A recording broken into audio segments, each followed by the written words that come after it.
अस्सलाम वालेकुम। आज का जो हमारा सबक है वो है हम, और हम के शायर हैं माहिरुल कादरी।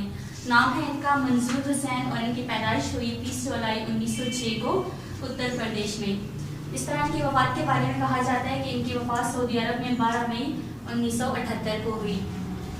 हम किसको कहते हैं? हम कहते हैं नज़म की एक किस्म जिसमें अल्लाह ताला की बुजुर्गी, सना, अजमत, ज़ात और सिफ़ात बयान की जाए, यानी जिसमें अल्लाह ताला की खूबियाँ बयान की जाएं। अब आ जाता है सवाल के नज़्म किसे कहते हैं। नज़्म का मानी है परोना, जैसे मोती को लड़ी में पिरोया जाता है। अदब की रूह से अशार के मजमूए को नज़्म कहते हैं।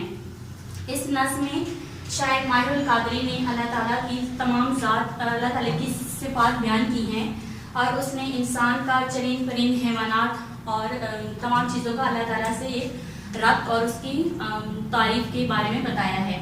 इसमें जितने भी मुश्किल अल्फाज इस्तेमाल हुए हैं उनकी मैंने यहाँ पर लिख दी हैं। महराज लफ्ज़ से इसका मतलब है अजमत और बुलंदी। सानिया कारीगर और खालिक को कहते हैं। सना है यहाँ पे सुबहान अल्लाह की सदा, यानी सुबहान अल्लाह की आवाज़ को कहते हैं।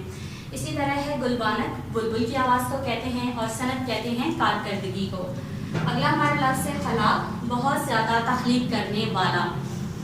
आगे अगर हम देखें तो इसमें लफ्ज़ इस्तेमाल हुआ है तरन्नुम, गना या अल्लाह को कहते हैं, नगमगी को कहते हैं, ठीक है।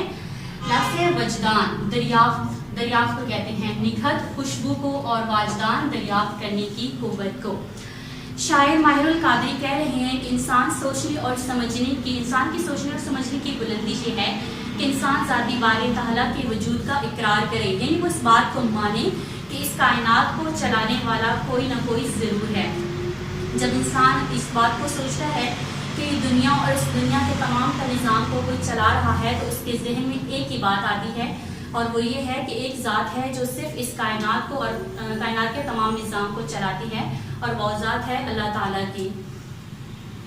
इसी तरह माहिरुल कादरी ने अल्लाह ताला से मोहब्बत और अकीदत का इजहार करते हुए बताया है कि कायनात का छोटे से छोटा ज़रा और कायनात की हर बड़ी चीज़ सब अल्लाह ताला की वादानियत का इकरार करते हैं और बताते हैं कि इस कायनात को चलाने वाली ज़ात सिर्फ अल्लाह ताला की है, और इस बात पर यकीन रखते हैं।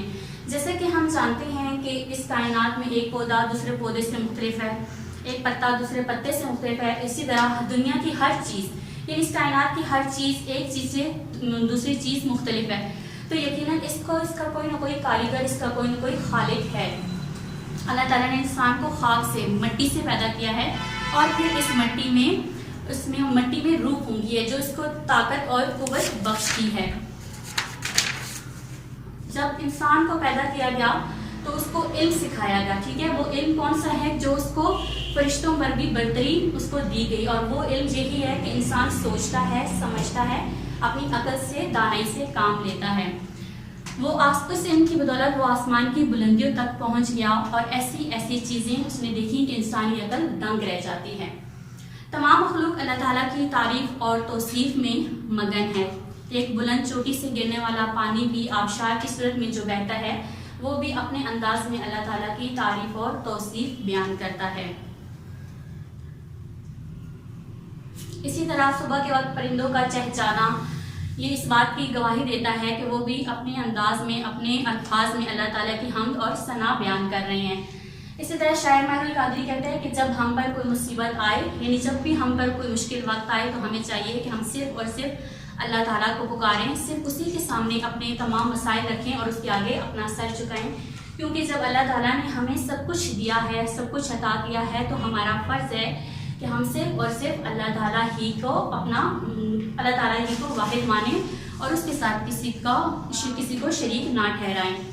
इसी तरह शायर ने कहा है, आखिरी शेर में वो कहता है कि जिस तरह कायनात का एक फूल दूसरे फूल से मुख्तलिफ है, इसका रंग दूसरे फूल के रंग से मुख्तलिफ है, और एक फूल की खुशबू दूसरे फूल की खुशबू से मुख्तलिफ है, और इसी तरह पतझड़ का मौसम आता है, बहार का मौसम आता है, तो ये जो मौसम के बाद दीगरे आते हैं, इस कायनात का निज़ाम सिर्फ और सिर्फ अल्लाह ताला ही का कमाल है कि वो ये सब कुछ कर सकता है। एक इंसान के बस में नहीं है तो वो कुछ भी कर सके, यानी अल्लाह ताला की मर्जी के बिना एक पत्ता भी नहीं हिल सकता।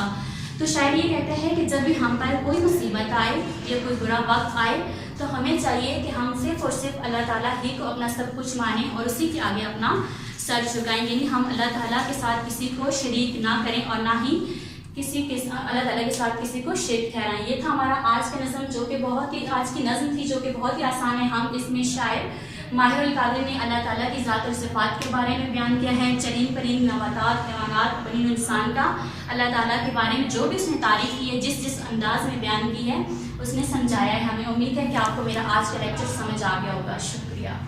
اس میں مٹی میں روح پونگی ہے جو اس کو طاقت اور قوت بخشتی ہے۔ جب انسان کو پیدا کیا گیا تو اس کو علم سکھایا گیا، ٹھیک ہے، وہ علم کون سا ہے جو اس کو فرشتوں پر بھی برتری اس کو دی گئی، اور وہ علم یہی ہے کہ انسان سوچتا ہے، سمجھتا ہے، اپنی عقل سے دانائی سے کام لیتا ہے۔ وہ اس علم کی بدولت وہ آسمان کی بلندیوں تک پہنچ گیا اور ایسی چیزیں اس نے دیکھی کہ انسانی عقل دنگ رہ جاتی ہے۔ تمام مخلوق اللہ تعالیٰ کی تعریف اور توصیف میں مگن ہے۔ ایک بلند چوٹی سے گرنے والا پانی بھی آبشار کی صورت میں جو بہتا ہے، وہ بھی اپنے انداز میں اللہ تعالیٰ کی تعریف اور توصیف بیان کرتا ہے۔ اسی طرح صبح کے وقت پرندوں کا چہچہانا یہ اس بات کی گواہی دیتا ہے کہ وہ بھی اپنے انداز میں، اپنے الفاظ میں اللہ تعالیٰ کی حمد اور ثنا بیان کر رہے ہیں۔ اسی طرح شاعر ماہر القادری کہتے ہیں کہ جب ہم پر کوئی مصیبت آئے، یعنی جب بھی ہم پر کوئی مشکل وقت آئے تو ہمیں چاہیے کہ ہم صرف اور صرف اللہ تعالیٰ کو پکاریں، صرف اسی کے سامنے اپنے تمام مسائل رکھیں اور اس کے آگے اپنا سر جھکائیں، کیونکہ جب اللہ تعالیٰ نے ہمیں سب کچھ دیا ہے، سب کچھ عطا کیا ہے، تو ہمارا فرض ہے کہ ہم صرف اور صرف اللہ تعالیٰ ہی کو واحد مانیں اور اس کے ساتھ کسی کو شریک نہ ٹھہرائیں۔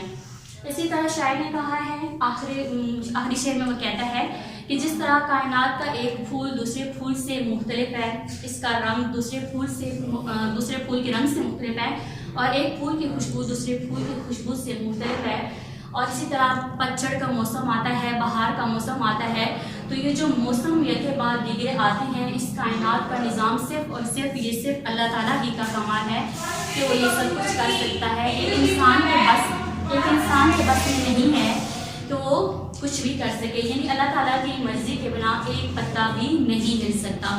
تو شاعر یہ کہتے ہیں کہ جب بھی ہم پر کوئی مصیبت آئے یا کوئی برا وقت آئے تو ہمیں چاہیے کہ ہم صرف اور صرف اللہ تعالیٰ ہی کو اپنا سب کچھ مانیں اور اسی کے آگے اپنا سر جھکائیں، یعنی ہم اللہ تعالیٰ کے ساتھ کسی کو شریک نہ کریں اور نہ ہی اللہ تعالیٰ کے ساتھ کسی کو شریک ٹھہرائیں۔ یہ تھا ہمارا آج کا نظم، جو کہ آج کی نظم تھی جو کہ بہت ہی آسان ہے۔ ہم اس میں شاعر ماہر القادری نے اللہ تعالیٰ کی ذات اور صفات کے بارے میں بیان کیا ہے، چرند پرند نباتات حیوانات بنی انسان کا اللہ تعالیٰ کے بارے میں جو بھی اس نے تعریف کی ہے، جس انداز میں بیان کی ہے اس نے سمجھایا ہے ہمیں۔ امید ہے کہ آپ کو میرا آج کا لیکچر سمجھ آ گیا ہوگا۔